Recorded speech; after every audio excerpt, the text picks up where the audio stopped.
think we're recording. Ladies and gentlemen, welcome back to the Ball Oasis show. It's been about a month. It's been about a month since we've been on here last. Man, it kind of feels like maybe we've lost our touch. That's not true. That's not true, and I don't even want to put that in the air because that's not true. All that means is that we have a lot to talk about today. A lot has been going on in the NBA since we have last been on here. But first of all, Jacob, how you doing today? Just want to how's your day? How's your day going? We're recording this on a Sunday. I know your Chargers just took a loss. How you doing? How you doing, Jacob? Yeah, I'm ready for football to be over. Watching basketball, I guess. A lot more. Enjoying an off day, I guess. Yeah. So, how's your day been? It's been all right, man. It's been all right. I was able to get out of the house a little bit, get outside. It's freezing today, but it is weird that this is the second Sunday in a row without any basketball games. Yeah, that's my one complaint with the tournament. Like some of the days, like it's only one game, and then today there's no games. But other than that, tournament's been pretty good. Yeah, I guess let's just go ahead and dive right into the in-season tournament. This week we saw the quarterfinals, semifinals, and of course the championship game concluded last night with the Los Angeles Lakers taking home the first ever NBA Cup. I guess is that what they're calling it. I've looked on Basketball Reference, and they already have like the accolades under like LeBron's name, the NBA Cup, NBA Cup MVP. So I guess that's what they're referring to it as. But congratulations to the Lakers. They went 7-0. But yeah, like you said, the whole product of the entire in-season tournament was really, really good. And I know that had our kind of maybe, I don't want to say doubts, but we had confusion, surrounding, what it would look like and how teams and players would come out and play. But I think we can both say that we've been pleased. Wouldn't you say, Jacob? Yeah. I think the championship game, none of the stats counted towards. Yeah.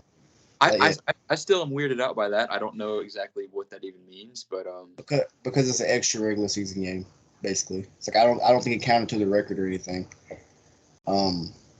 Sucks for AD. Yeah, it does. But other than that, it's more competitive. You can tell the game's more competitive. For example, the Pacers Celtics game, it felt like a playoff game for Indiana. Crowd was really into it. Marketing it pretty like a playoff game almost. You see it everywhere. But other than that, honestly, it's been great besides some of the courts, which they did talk about.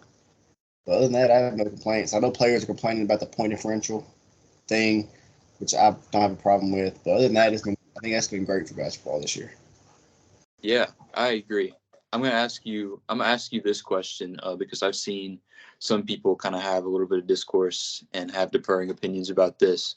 What do you think about once they got to the semifinal round? Of course, everybody played in Vegas, so you had the neutral floor, and you didn't really get the real home court atmosphere environment. Although probably 85% of fans that were there last night were Laker fans. So. Yeah. But what do you think about maybe moving to, actual NBA arenas instead of having it at a neutral site going forward? What do you think about that idea? I think atmosphere-wise, it'd be better for it to be in an arena. So, like, let's say if it, wasn't Indiana, it'd be probably even better than that Boston game, or even LA, it'd be a lot better probably. Just like you said, Vegas had a lot of Lakers fans.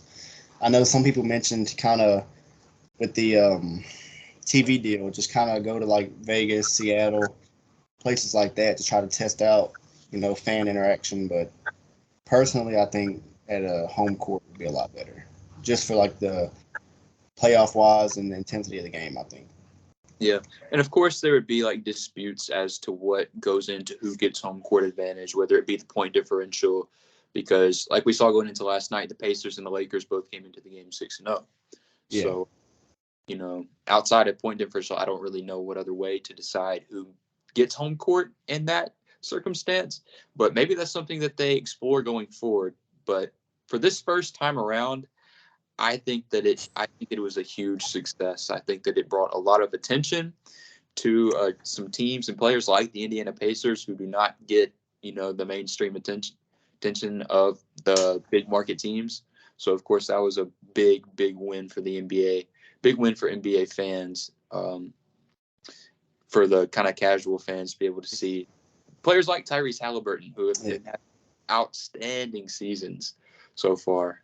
So I'm excited to see what they do with it going forward, but I can definitely say it was a big W, a big, big W. This tournament, I don't remember if it was a championship or the Boston game. That was like Tyrese's second national TV game in his career. That's crazy to think about. I think his only other one was and he was in Sacramento still. Wow. So I know the Pacers have been bad, but not to have one is crazy. Because I don't think the NBA TV ones count as national TV games. So yeah, so now a lot of the casual fans are really getting to see how good Tyrese is and how fun the Pacers are to watch. Yeah, it's the same. They shot so bad from the floor last night, and Miles Turner did not have a good game. I promise he's a better player than what he showed last night. But outside of that, yeah, it was great to see the Pacers. Some controversy in the games, but yeah, the competition level, you could see it in AD and LeBron from the jump last night. They wanted to win that really bad for their young guys to, be able to earn the money, but of course to have that experience, to gain that experience, that playoff-like experience, like you said, is a big, big deal. And I think it's a very good way to replicate some of that through the NCAA. What are your thoughts on the prize? Because I believe the first place was $500,000 per player, and second was like $200,000, I think. Do you think they'd ever change it, or they should keep it like that? I think monetarily, just talking about the money aspect of it, I think it's okay.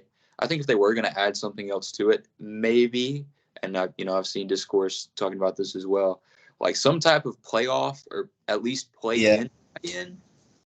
The only thing about that is that it's so early in the season. Like, I mean, it's the beginning of December. We've barely played a month into this. That's my only deferring argument against it, because I would love to see the competition level if that were a prize. Like the winner automatically gets a playoff spot. Like that would increase the competition level by a whole lot, just even that.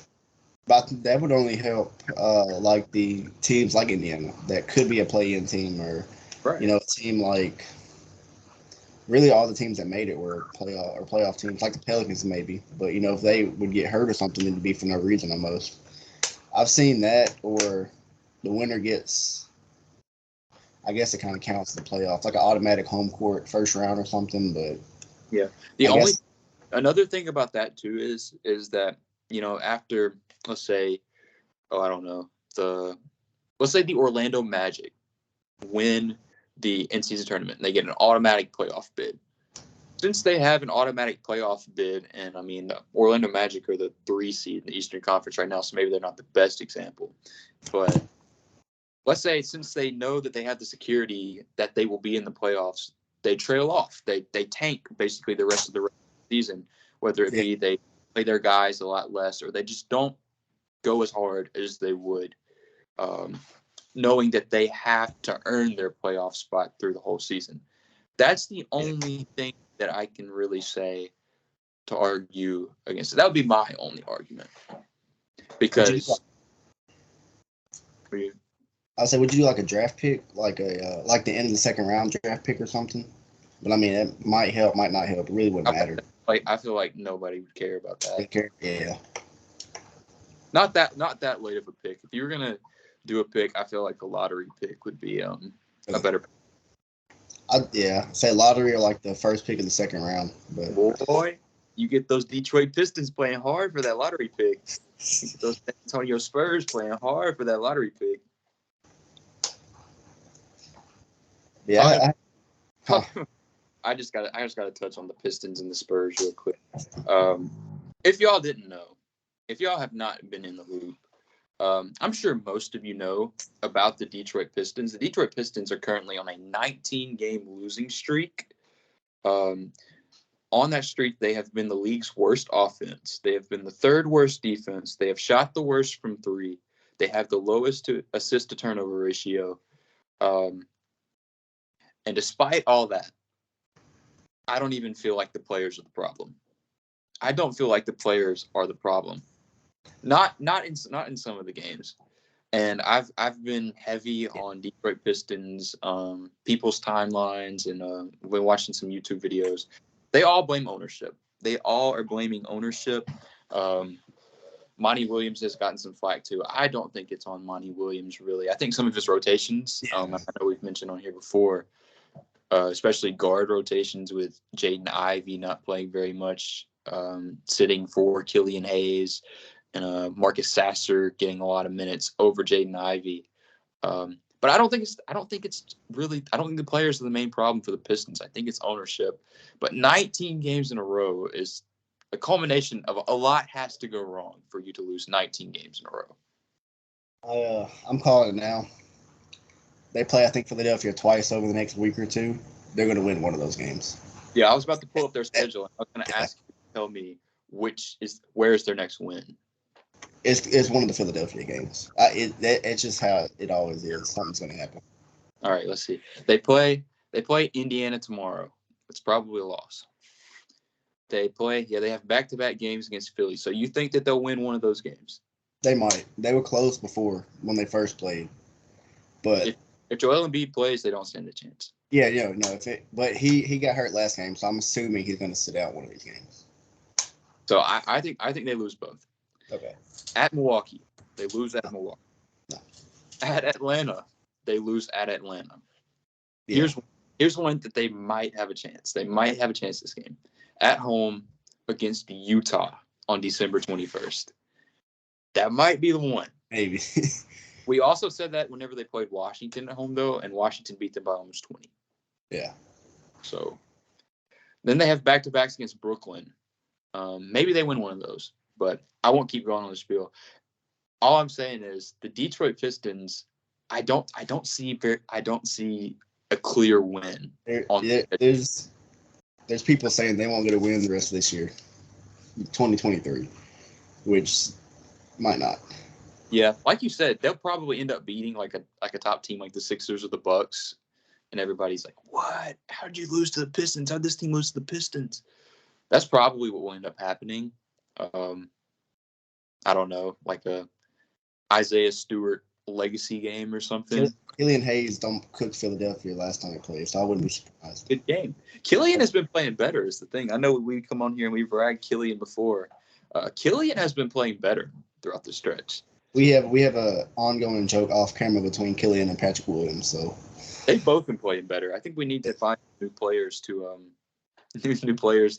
We don't trash on them, but they're the funny box score watch players. I hate to say it, but some nights it's Scoot Henderson. Scoot Henderson is that guy. Scoot Henderson might have to step into that role. Although I still believe in Scoot Henderson. I think he'll be okay. I think he'll put together some better games. But he has had some pretty funny-looking box scores lately, I will. Yeah. But no, the Pistons will get a 30-point game from Bogdanovich here before long, too. They'll have a game where they make like 15 threes, and they'll probably beat one of those top teams. But the Spurs have quietly been on a 15-game losing streak themselves. Is it 15 or is it 16 now? Let me see. 16, I think. It is. Hang on. I think it is 16 now. Yeah, I'm trying to pull it up. A 16-game losing streak. Interesting.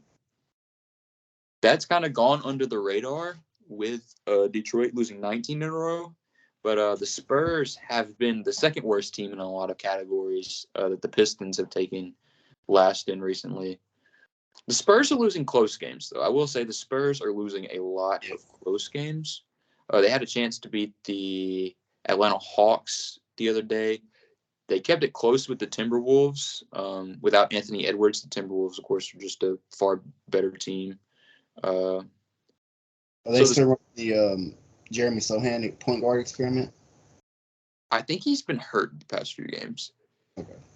But yeah, they were doing that. And there was that one game, I think it was the Hawks game, where Jeremy Sohan had 33, 8, and 6, I think.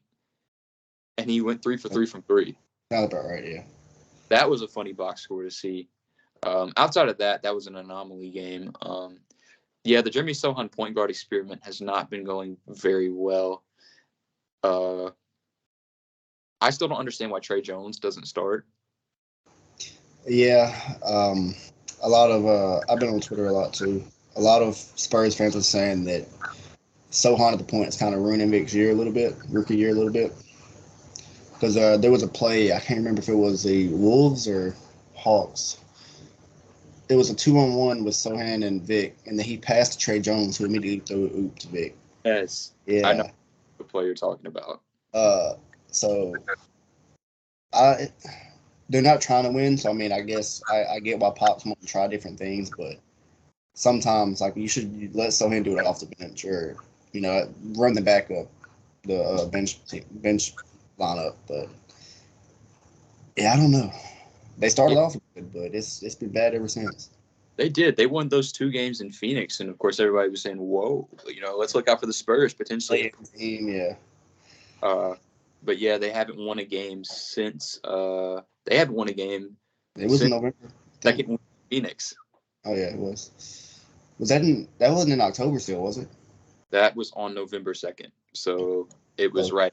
It was right after October. I think the Pistons' last win was October 29th, so it was a few days before. Not having a win since October is insane. Insane. And yeah, there's the stat too, if you didn't know, that the Detroit Lions have won more games in this calendar year than the Detroit Pistons have. They're like 4-60 something or something like that since the Sadiq Bey trade last year. Brutal. Just absolutely brutal. But anyway, so the main segment of this episode is going to be buy or sell. We're going to bring back buy or sell. And I don't really have a set standard for the way I'm going to, do mine. I've just got ideas, and I'm kind of going to bounce off of Jacob here. So I'm going to let Jacob go first with his first either buy or sell team or player. Jacob, however you want to lead with this, you got it. The floor is yours. Yeah, some of these were kind of off of our standings from the preseason, or just kind of teams that have been playing good or bad. I guess I'll go do a buy team first. My first one is Oklahoma City Thunder. I was high on. Had them as a 6th seed coming in. They are currently the 2 seed in the West, 2nd seed in the West. Yep, right behind Minnesota. They're 3rd in net rating, 8th in offensive rating, 6th in defensive, and they're tied 1st in 3-point percentage, which is really good for them spacing. Shea's not the greatest shooter, but it's good to have spacers or guys that can shoot like Isaiah Joe. Casey Wallace. Yeah, Casey Wallace has been great for them this year. Chet's been able to stretch the floor. J-Dub. They just looked really good. We said it last year. They just needed the center, and they got a really good one in Chet, who probably we both can agree is the favorite for Rookie of the Year right now. I would agree. And Shea is having another MVP-like season. They just been really good. I don't know his stats, but I'm pretty sure he's averaging 30 again this year. I'm pretty sure he is. I think like 35 and 6 or something like that, and he leads the league in steals as well. Yeah, so I guess I'll buy into Shea too, more Shea stock to go along with it. But they just look good. It's still early, so it's hard to say if they'll be a top 3 seed for sure. But the way it's looking, they very well could be. I think they're a playoff lock, a top 6 lock, but I really want to see if they get a home court advantage in the playoffs. Yeah. You know who they remind me of? Who? They remind me of the Sacramento Kings last year. Yeah. They remind me of the Kings. Offensively, they're great. They're a great offensive team. They score the ball. They run really quick. Shea gets into his actions, gets to the mid-range, gets to his floater, gets to the rim, gets to the free throw line, shoots like 93% of the free throw line. Yeah, I think they're also 1st in free throw percentage, I think. Yeah, I don't doubt it. Only knock, or I have 1.5 knocks against the Oklahoma City Thunder. One of them is, of course, the whole situation surrounding Josh Giddey. Yeah. We don't know, of course, what's going to come of that. And I will say, as of late, we've kind of seen him take a back seat. Yeah, so he hasn't been great. Yeah, I don't know if it's because of the allegations surrounding him, more so than just his fit on the floor with Chet and Shea and J-Dub and all the other guys. But that's one thing. And their rebounding. Their rebounding is the only thing that stands out to me.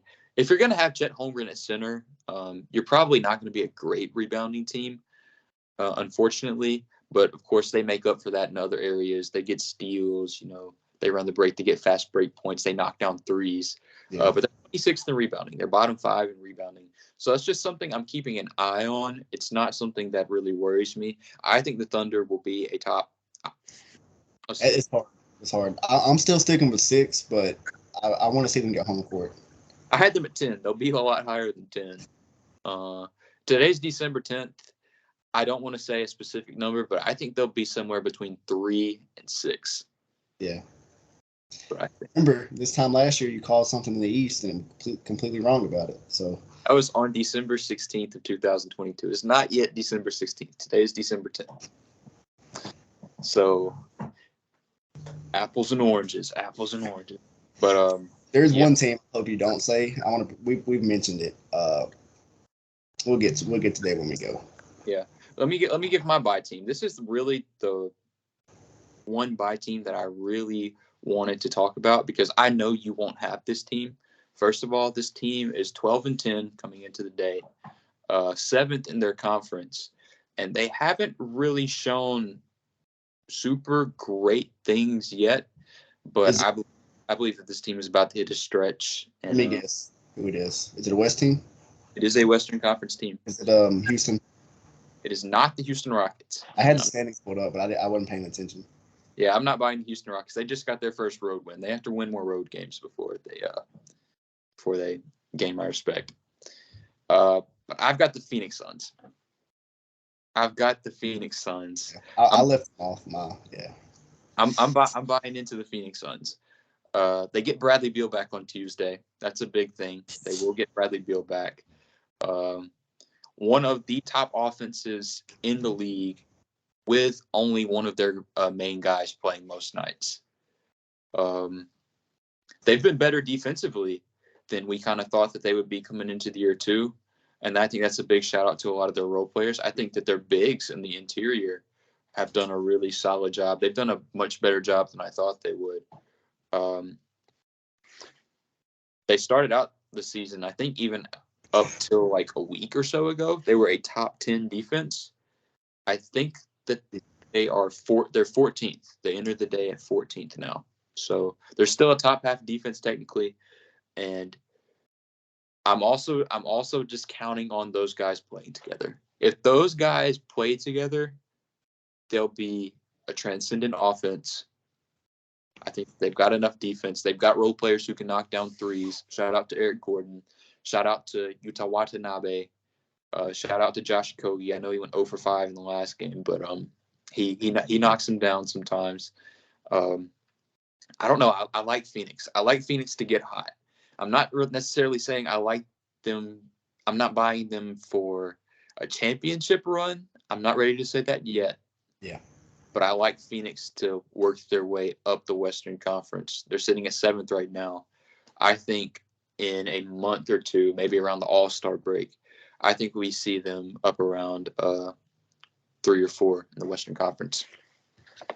Yeah, I kind of left Phoenix out of my thought process because of the Bradley Beal, the health stuff. I want to see what they look like fully healthy.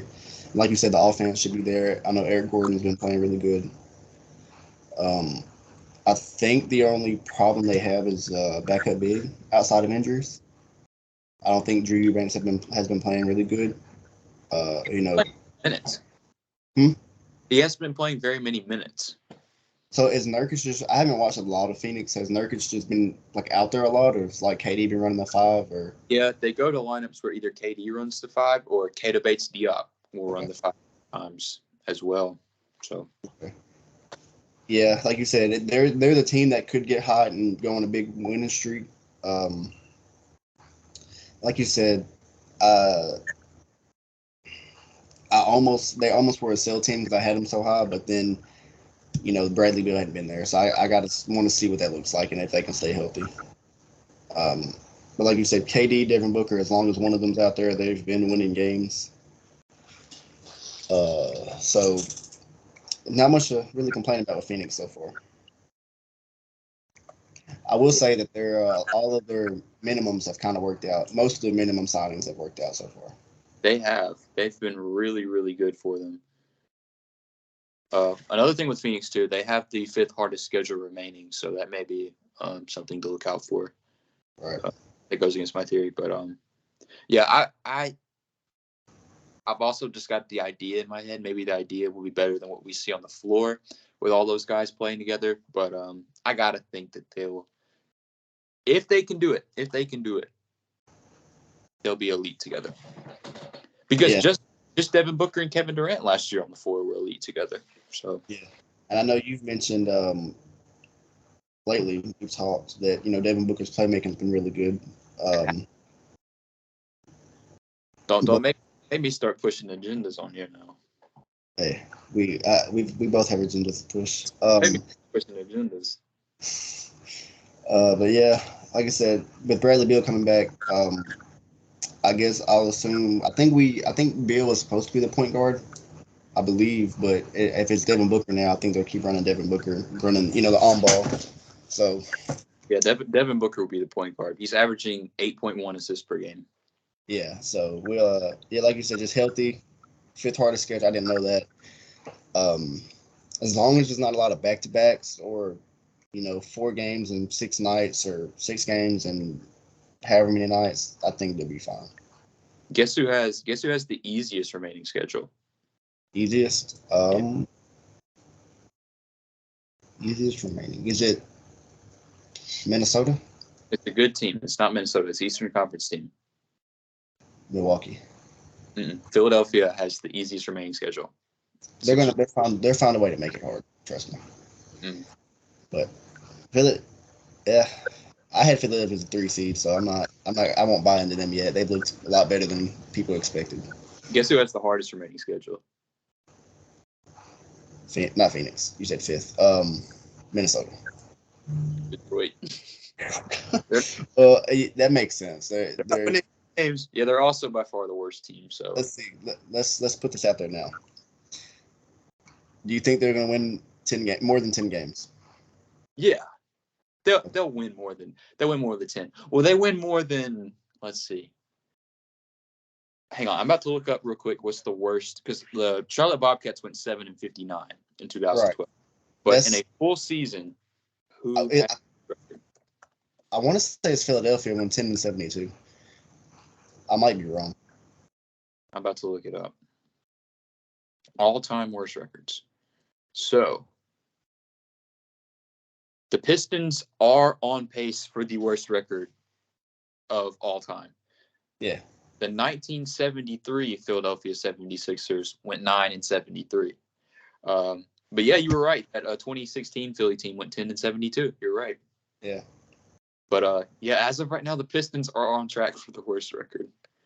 I don't know. I can't see them. I don't see them winning more than 20, but I can't see them winning single-digit games. I don't even know if they get past 15. And like I said, it's nothing against them. Like, I just don't know what's going on. Jalen Duren's out too, 3 to 4 weeks, I think. And I will say this too. No team since, I guess, them last year has won less than 17 games since the Philly did it in 2016. So teams even at the bottom have been winning more games recently, except for Detroit, I guess. So maybe Detroit is the exception. I'll say they won't win more than 15. Okay. I'll set my number at 15. But guess that's a whiteboard take. Yeah, write it down. That's That's crazy, bro. They won 17 games last year, and they got the 5th pick in the draft. They got the. They won 17 last year. Should I do 15? I'll do 15. I don't know. I'll do it after. I got to find the marker.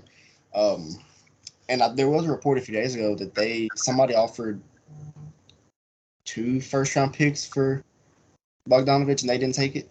Yeah, I saw that. So, I mean, I get you want the veteran presence, but you got to do something. Is Bogdanovich a veteran presence? Like, I feel like he doesn't associate with them. He might not. I feel like he's just there. I mean, they're this bad. And just somebody offering young players, just go for it. Might as well. Yeah. If they want a vet, go get like Ish Smith or something. Go get Ish Smith to teach Cade not to turn the ball over. Yeah, champion Ish Smith. Mm-hmm. Yeah. That is crazy though. But next buy or sell. Who is your next buy or sell? I guess we should sell next, shouldn't we? Yeah, would you like to do the sell first, or you want me to? I'll do a sell first. I'll go first. I have 3 buy, 2 sell. I don't know how many you have. Let me see which one I want to do.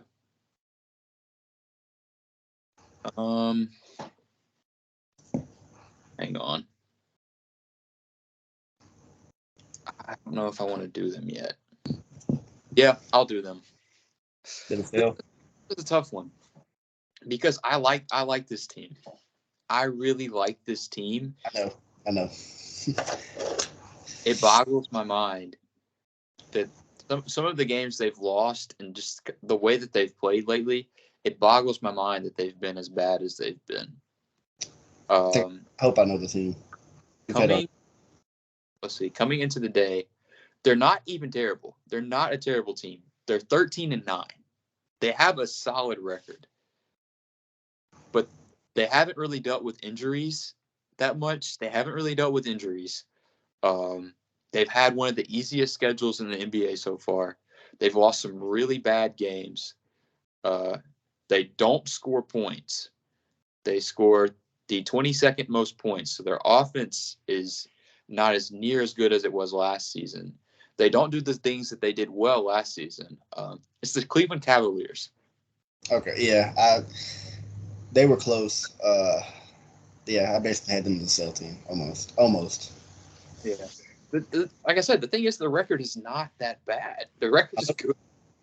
Donovan Mitchell's missed a few games. We talked about it, I believe, last episode. Darius Garland. Yeah, Darius Garland has not been very good. So. Yeah. It seems like for them to win games, Donovan Mitchell has to be really, really, really good. Like he has to score like 40 points for them to win a game. Yeah. And he can do that. We know he can do that. But if that's your formula for winning games, then it's not going to look good for you coming down the stretch. I guess that's more of why I'm selling them because I still think they'll be a top probably 6 seed in the Eastern Conference. Yeah. But come playoff time, I was really hoping, and I still am hoping, that they can be a good, like a real playoff team this time around because they got run off the floor by the Knicks last year. Yeah, they did. But from what I've seen so far this season, I can't say that I believe in the Cavs at all. Evan Mobley has been solid. I will say Evan Mobley has been pretty solid. He's been good on both sides of the ball. But yeah, Garland has turned the ball over second most in the NBA, only behind Cade Cunningham. Not quite as great. They run an 8-man rotation. I've noticed that, yeah. Yeah, they only run an 8-man rotation most of the time. I don't really have a whole lot to say about the Cavs yet. I just don't like what I've seen. I don't want to count them out, but I am going to sell the idea of them competing in the Eastern Conference with the top teams. I am going to go ahead and do that. Yeah, I know Max Strus has been a good pickup for him. I don't think George Niang has been shooting like he normally does. I've seen.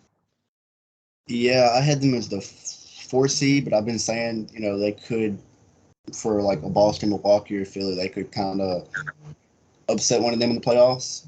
And like you said, I might sell that idea. Just I haven't liked what I've seen. I know they have the Donovan Mitchell rumors going on. I don't know if that plays a part or anything. Free agency rumors. Yeah. About they should Cleveland go ahead and trade him, or he would definitely walk or whatever. You know where I stand on it. Yeah. I've said it for a while. Yeah, New York and Miami. Yeah. So I don't know. It's still early, but like you said, they're not nearly as good as last year, and I think they had a better team this year, like a better roster wise. So they had a good offseason, in my opinion. I thought they had a really good offseason. I say the wing help was really what it was, and they got the wing help they needed. So yeah, it's just I don't know if it's like a competition level or just them not playing up to par, which they should be. Yeah, they're not. The stats that blow my mind is they're 17th in blocks. You would think that Evan Mobley and Jared Allen alone would have you in like at least the top 10, at least. They're not even top 10 in rebounding.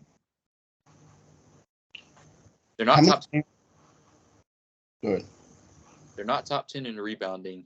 They are 22nd in free throw attempts with their guards who drive the paint a good deal with their bigs. They're 22nd in free throw shooting. Not looking good statistically for the Cavs. And I mean, most of my thing is just the eye test. It's just what I've seen. I've watched a good deal of the Cavs here in the early season. I just don't like what I've seen. Yeah, I've watched a few games. I've been saying, the trade Jared Allen agenda, but I don't even know if that would help him. Or I don't think that's the problem. But, yeah, I think, and I'm not one to blame coaches outright, but I do think that probably JB Bickerstaff being fired is the next move for him. Probably. Let's say if that does happen, I don't know if Mike Budenholzer would do it. He might be taking a break. Outside of that, they'd probably hire an assistant, honestly. Yeah. The thing is, too, is that, like I said, they'll have a good regular season record. Yeah. I just don't think they'll have playoff success. Do you think playoff success? I mean, like, do you think they would beat the Knicks? Do you think they'd beat the Knicks in the 7-game series today? The Knicks haven't been playing as good, but I might still lean Knicks because of Tom Thibodeau. I'm going with the Knicks. Tom Thibodeau, I think, kind of gives the edge to the Knicks. I'm rolling with the Knicks. Do you think they beat the Orlando Magic in a playoff series? That was my next team. That would be the team they beat. Let's set into the Magic then. After, but Orlando's been hurt too. They're winning, and they've been hurt and they're winning. So Orlando might be. I know we said the Thunder, but Orlando might be the Kings team from last year. Just kind of out of nowhere. Nobody expecting them to be that high. I know it's early, but yeah. The only difference with them is Orlando does it with their defense, and the Kings did it with offense. Right. But honestly, I know we got hurt the other night, but the way Jalen Suggs has been playing, I might lean Orlando. I know it's early. But Orlando looks good. The Cavs did beat Orlando the other night, though, I will say. Yeah. I don't know if we talked about it on here, but I'll get to them later. Yeah, Cleveland with their 6th seed right now. The way Indiana's playing, do you think they could fall to the play-in? Who, Cleveland? Yeah. No, I think Cleveland gets a top 6. I think Cleveland will get a top 6. The teams under Cleveland right now to play in Brooklyn, which we can agree on probably not. Yeah. No. New York might push them. Yeah, New York could. If Indiana falls off, we know their defensive problems, but I think New York will finish higher than Indiana. I think they will. Okay, Miami. Where's Miami right now? 9. Miami's 9? They're 12-10. It feels like they're doing better than that. Yeah, I don't know if Jimmy. I think Jimmy missed a few games, but I know they've. Tyler Hero's still hurt. I think. He is hurt. Yeah. But yeah, so I didn't buy Miami on here, but I like what I've seen from Miami this time around. I do. I like Miami. you had them as they will be an 8 seed on the board. Could still happen, but They could finish around there. I don't think Miami finishes top 4. I don't think they finish top 4 in the East. But I still think they're a team you don't want to see in the playoffs, especially the first. Not one bit. If I'm Milwaukee right now, I am terrified to see Miami. Oh yeah, definitely. Coach Spo is running circles around Adrian Griffin. Even if it's like last year, you gave me an idea. Even if it's like last year, if Boston finishes first and Miami like in a play-in at 8 or something, that's a tough series. I might add series regardless. I might add something to one of my sales. You got anything else on Cleveland? No, get into Orlando. Let's talk about Orlando. Yeah, they were one of my buy teams. 5th in net rating, 16th in offense, 2nd in defense. They're good. Is it Goga Batadze? Yeah, he's I think last year I don't think he was in the rotation for a team. I think he was on Indiana last year. Yeah, he was on Indiana bench. Yeah, but he's been really good for them, considering Wendell Carter. Yeah, Wendell Carter's been hurt. Paulo and Franz haven't. This is a scary thing. Yeah, Paulo and Franz have not took that leap that we were saying one of them would take. One of them might be an all-star, more than likely. But they haven't took that leap that we projected. And I've been saying Orlando like the last few years, playing team, whatever. Well, not last few, but last year and this year. Let me pull it back up. Is it crazy to say they could be a top 6 seed? I don't think so at this point. I don't think it is. I know it's still early, but we've had a pretty decent sample size and teams make runs. Can I say this? I think what's different about Orlando and some of the other teams that we see get kind of towards the top early in the season, like we saw Utah last year, and we saw Wizards do 2 years ago, be the 1 seed in like December. Orlando does it. Orlando does it with their defense. They do it with their defense, and like you said, Paolo and Franz have not even like burst out yet. I'm gonna try to pull up player stats. They found their identity as defense. Like I haven't watched as much as I want to just because their schedule. But they went on a 9-game winning streak. And that's like I think tied their franchise record or something, or since Dwight was there. They're good. They're good. But they're really good. Vibes are immaculate in Orlando. I'm trying to pull up 13th in points per game, 6th in opponent points per game. We talked about their defense. I'd say they're 2nd in rating. Their probably gives up more points than other teams. When he plays, Jonathan Isaac's been good. When he plays, Jalen Suggs, I don't know how bad the injury was. I know he got hurt the other night. I haven't seen anything else about the injury. Jalen Suggs is an MIP for me right now. I'm just going to say it. Yeah, he's in that conversation. I think who is the clear? Maxi's in it. Maxey, Shaden Sharp. Maxey, Shaden, Suggs, and I'm missing one. It was like another clear MIP. I think Cam Thomas was in there. I would say Cam Thomas was in there, and before he got hurt, Jalen Johnson was in there. Right. I think that clear 3 was Maxey, Johnson, and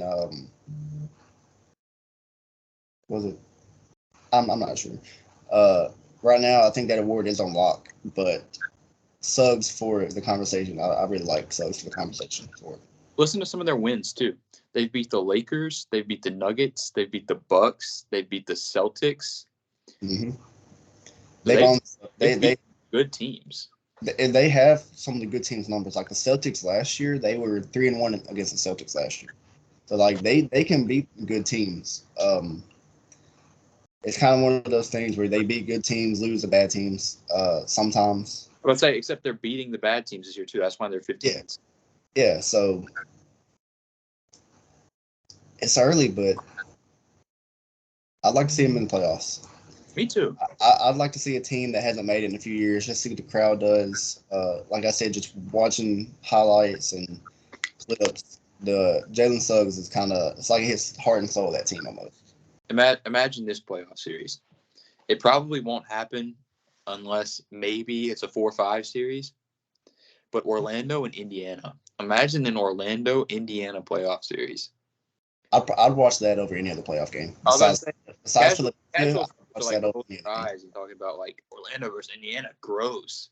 That's an No, amazing series. as a hoops fan, a real hoops fan, I'm watching that over any other game besides my team. Yeah, forget Milwaukee and the Knicks. Yeah, We're watching Orlando, Indiana. I'm watching Paolo versus Tyrese. I'm watching something. Yes. But no, like I said, they've been really good. Not a whole lot else to say. Guys have stepped up. I think Anthony Black's been pretty good so far. He has, yeah. I know we questioned the fit. Cole Anthony's been in the sixth man of the year kind of conversations. And I forgot Markel's hurt. I don't think Markel's played much this year. So Wendell Carter hasn't played yet either. So yeah, when they get healthy, I don't want to lock it. I like to see them be a top 6. That's really all I can say. You know what? I will lock it. I'll go ahead and lock it. I think they're too good, too early in the season. We've added more to this board this one episode than the whole year so far. Yeah, let me go look at their remaining schedule just before. Okay, they have a pretty easy remaining schedule. They have the 22nd hardest remaining schedule, so they've got some winnable games left on their schedule. I'm right there with you, but I don't know if I want to lock it. But I'm right there with you. I'm gonna lock it. I like the way they play. I've watched them a good deal. I think that they can sustain this. I think they can do it. Okay. I believe in them more than I believe in Indiana.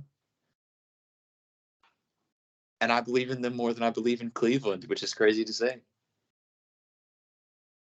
I'm not mad at that. I do. Indiana's defense I'm not mad at that. Yeah, I agree with you. I'm not going to say lock, but I'm right there with you. Yeah, I'm gonna stand on that one. I'm gonna stand on it. Okay. And like we still can get a leap from one of those two guys. So yeah. I didn't intend on making that pick going into, but the more I look at it, the more I look at numbers, the more I look at they're pretty high in a lot of categories. Yeah. I'm gonna roll with the Orlando Magic. Okay. Yeah, they were one of my buy teams. Okay. I guess I can get my next buy team. And it kind of hurts me to do it. To start this one off, I have to give an apology. I wanted to do this team so I can start off with that. Yeah. Let's hear it. I have to give an apology. Not because of things that I've said in past years. Nope. Because they held true in past years. Go ahead. Nope. But I do have to give an apology this year to Chris Finch and the Minnesota Timberwolves. I was a year early, but hey. I do have to do it because the Timberwolves have been really good. I also had them as a buy team. So I hadn't even done a sell team yet. But yeah, I've had them as a buy team too. Yeah. Yeah, I can't I can't deny it anymore. The Timberwolves have been really good. I don't know how much of it to attribute to Chris Finch yet, but I can see some results. I do want y'all, some of y'all out there, to give me an apology too, though. When it comes to Rudy Gobert, because Rudy Gobert is the runaway defensive player of the year, and it's not close. I've had some Rudy slander, but I haven't been as bad as others. Yeah. Y'all quit playing with my guy Rudy. He's like that. He's defending on the perimeter this year. Quit playing with Rudy, man. I will say that, Cat being healthy helps a lot of it. And Cat's been good too. He's been good. You know my opinion on it, and I'm sure we'll get to this later in the year. I don't think they're the clear favorite at all this year, in my opinion. Me neither. I know Boston's look good, but they have their problems. Denver has struggled lately. But with Minnesota, like you said, Phoenix, we don't know yet. I think Minnesota is Denver's biggest threat. I believe it's Bruce Brown last year said that that was their hardest matchup in the playoffs, which they kind of steamrolled everybody. But Jaden McDaniels was out that series, He was.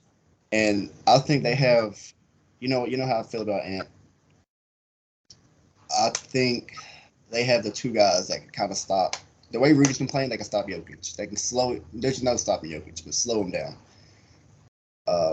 And like I said, number one defense is convincing. So, And the thing is, it's not just Rudy. It's not just Rudy on the defense. Cat, Like it's Jaden McDaniels. It's Cat. It's Nickeil Alexander-Walker, who's getting like all defensive team votes already. it was.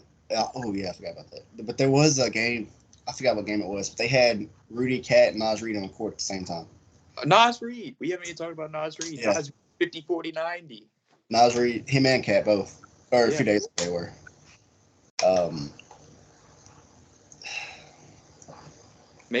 Maybe it's kind of foolish to buy this high because they are at an all-time high. This is probably the best the Minnesota Timberwolves have ever been in franchise history.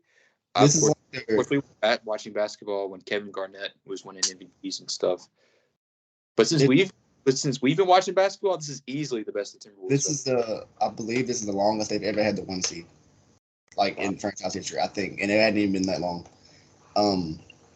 But no, I've been high on them for 2 years now. I know I had them low in the standings. I still know how I ended up doing that, but I'm buying all of Minnesota stock. Yeah, I'm a buy too. And like you said, they're not my title favorites. They're still not even my favorites to come out of the West. But they have a good chance. But yeah, there's no favorite for anything yet. Coming into the season, I think I had them as my 9 seed. I did. So I had them as your 10 seed. Yeah. I'm higher than you did. Like I said, I don't know how they ended up that low. I've been high on them, but yeah, I'm buying all of Minnesota stock. Listen to their next 3 games too. These next 3 games are must-watch games of the Minnesota Timberwolves. They play the Pelicans tomorrow. Should be a good one. They play Dallas on Thursday, and they play the Indiana Pacers on Saturday. Those are 3 good games. I'll try to fit that in the Phillies games, but yeah, I'll definitely try to watch the Indiana game. That's the first time they play this year, isn't it? Mm-hmm. Yeah, I'm gonna watch that game for sure. Number 1 offense versus number 1 defense. Yeah, I'm gonna watch that for sure. And plus 5 more days until a lot of trades can be made. I don't see them making a trade. I know we talked about Cat for a while. It's not happening when they're playing like this. Yeah. They might wait to see what happens in the playoffs and go from that in the offseason. But this year, the only trade I can see them making is for a backup point guard. That might be it. Who is Shake Milton running their? I think it's Shake Milton, and he hasn't been great this year for them. Yeah, I guess either Shake or Jordan McLaughlin runs their backup point guard. Yeah, I believe so. Shout out to the Timberwolves, bro. They've made me eat my words, and I'll do it. I'll do it because they've been that good. All right, Jacob, who are you selling? By the way, Chris Finch, he might be coach of the year this year. Chris Finch, Jamal Mosley of the Orlando Magic, and Rick Carlisle with the Pacers. Those are my 3. Okay. No, take off Carlisle. Mark Daigneault with the Thunder. Yeah. I was about to say, I tried to run through the top real quick. Yeah. So for one of my sell teams, I hate doing it. Not really, but it's the Golden State Warriors. I'll say, do you? Yeah, not really. I almost brought it up when you talked about Phoenix. Eric Gordon's been playing better than Klay Thompson this year. One's making $43 million or 40-something million. One's making $3 million. Do with that what you will. I know they've said a lot of Klay. He's been playing better lately, but a lot of it is the contract negotiation. They haven't seen eye to eye on it, and they said that's kind of affecting him. I was saying if he was a free agent, a lot of people would want him, but not the way he's been playing because defensively he's not there like he once was. Shooting wise, he just takes bad shots a lot of times too. Like you don't blame him. We know what he has been before. One of the best shooters all time. Um, honestly, I might just sell everybody except Steph and Lenny on this team. Wow. I know Drake. I Wiggins has been better. Kaminga? Almost there. CP3? No, I'm playing. CP3, yeah, I don't know. I haven't seen. I don't know when I watch. It's like CP3 on the court a lot because I flip between games a lot. But yeah, they just don't look good. I want to say they're the 11th seed right now. Yeah, they're 10-12 right now. They have a record of 10-12. Yeah, teams like the Clippers are ahead of them. New Orleans, Houston. And the Clippers had a really bad stretch. That kind of, if Steph's not playing, if Steph doesn't get 30 or 40, there's not a good chance of them winning. Yeah. They've been playing better lately, but still, I don't even know if they can get out of the first round, which it really depends on who they play. And like you said, Steph gets hot, you really can't do anything. But so far, they haven't looked great this year. No, they have not. They've played the Oklahoma City Thunder 4 times this year already. They've only won one of those, or they didn't win any, I think. The Thunder have been whooping up on them. Oh, yeah, that Chet game winner, or sent to overtime, I think. Yeah, they played the Timberwolves twice. They lost to the Timberwolves twice. They lost to the Phoenix Suns twice. They lost to the Clippers. They blew like a 20-point lead that game, I think. Yeah. They play Phoenix again on Tuesday and Golden State on Thursday. I mean, not Golden State. The Clippers on Thursday. So they play teams they've played before again. Okay. Yeah, I don't like Golden State. I've watched a little bit of them. It's kind of like the Cavs. Curry has to go nuclear for them to, win games a lot of the time. Defensively, their effort is just not there. Really. Yeah. Their effort is just not there. Klay Thompson is not the defender he used to be. They're small. They're the smallest team in the league. Their backup big is Dario Saric, who has been shooting pretty well. He hasn't been horrible. Yeah, but defensively, of course, Dario Saric is your backup 5. Not going to cut it. That's always been a problem with them. Small ball 5. Not always, but here lately. Draymond hasn't been what we know Draymond to be. I know he did miss 5 games because of that suspension a while back. Yeah, it hadn't been good. The Warriors are no longer the best small ball team in the league. The Oklahoma City Thunder. Yeah, it's them. There's another team that played really good small ball the other night. Who was it? It might have been OKC.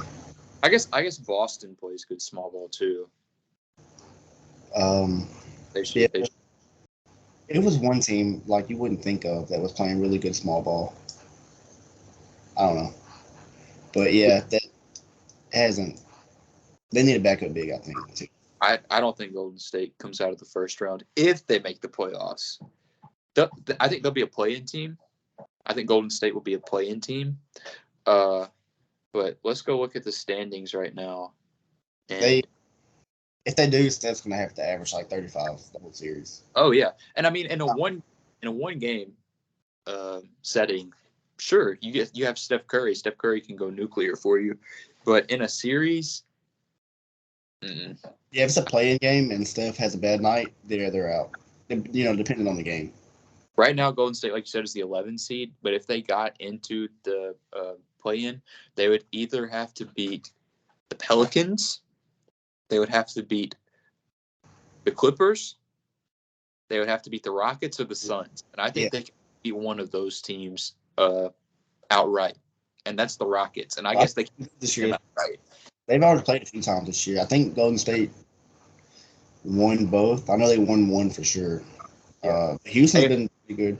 If the Rockets are playing them at home, if they're playing them in Houston, Golden State not winning. Houston wins at home. They just don't win on the road. They're like Golden State from last year. Golden State couldn't win on the road. This year, I think Golden State can't win at home. I might be wrong about that. No, never mind. I'm thinking Houston. But yeah, they even then, if it's like a one game, Ime could have Houston right. So it's to be hard for Golden State to do anything in the playoffs. Yeah. I don't like Golden State. I don't like their prospects. I won't say sell Andrew Wiggins, but I wouldn't mind a team trading for him. Yeah, I've seen Indiana Pacers Andrew Wiggins talking about Indiana's looking for like an athletic wing. Yeah, Andrew, Andrew Wiggins and Jeremy Grant are the two names that I've seen most attached. Yeah. You could throw OG Anunoby in there too, but of course we know Masai. So yeah, they like I said, even I've seen some Philly fans want Andrew Wiggins, which I don't know, but I don't get that fit. just to have a wing, good wing. It's Tobias Harris hate in Philly has been pretty bad these last few games, but yeah, Warriors. I don't even know if a trade would help. Like we thought the Chris Paul trade would help, but they just been bad.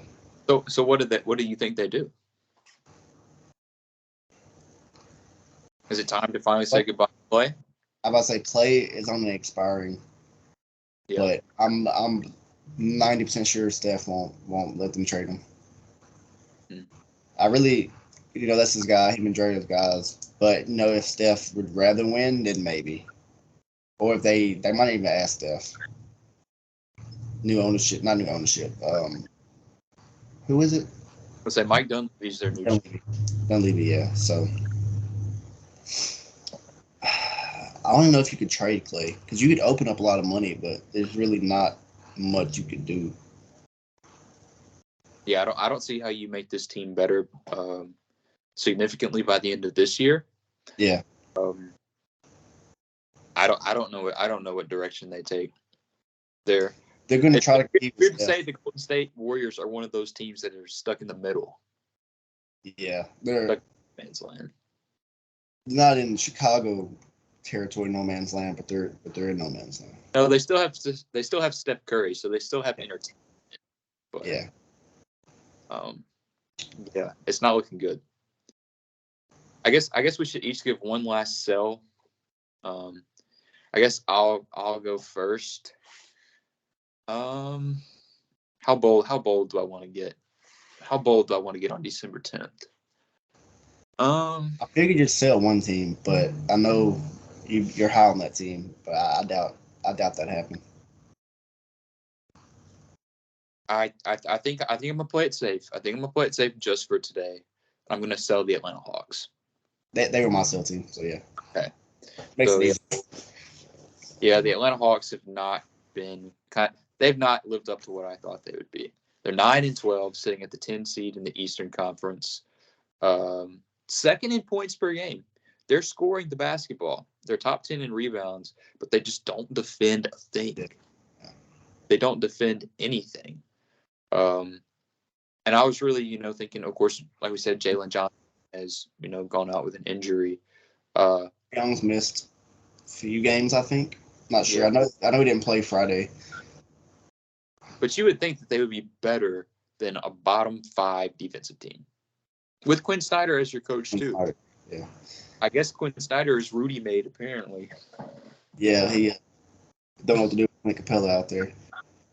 But yeah, the Hawks have not lived up to my expectation that I have for them, unfortunately. They have pretty hard strength of schedule left, too. We both had them top 6 seed? Yeah, I had them at my 5. I think I had them at 6 or 7. Yeah, and out of all the Eastern Conference play-in teams right now, they're outside of Brooklyn. I think they can beat Brooklyn, but outside of Brooklyn, I don't think they beat anybody else. Yeah. I think Indiana beats them. I think, man, even if the Toronto Raptors got in, even if the Raptors got in the play-in, I think the Raptors would beat them. I don't know about that. Raptors are like the worst 3-point shooting team. As of lately, they have been, but we can do that about them. They're not beating Miami. They beat Miami last year in the play-in, I guess. Yeah, they won 2 games against Boston first round, but it's just they have relatively the same team besides John Collins. Yeah, they do. I don't know. I don't know about the Hawks. I don't know what to say. They've lost 3 in a row. They've lost 7 in their last 10. Their defense is just bad. It's worse than I thought it would be. The thing is, Trae Young hasn't even played that bad. I think Trae Young, he had a bad start to the year, but he's Yeah. been better lately. He had Yeah. like a 45, 14 assist game like last week. Yeah, I think against Brooklyn, maybe.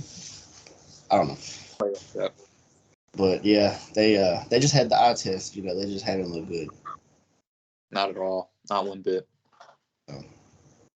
Yeah. Outside of that, though, that's all I've got. Do you have any other ones that you want to bring up, Jacob? I think that's it. I didn't have Dallas high, but I'm not selling them. But you know, Kyrie did get hurt. He did get hurt. It was scary. Thankfully, he's down. It was just a heel contusion. Thankfully. Yeah, thankfully. So outside of that, I know Denver's had their struggles, but I wouldn't. It's too early for them. It's been like literally 2-3 games. Yeah, games. They've been bad. I think that's it.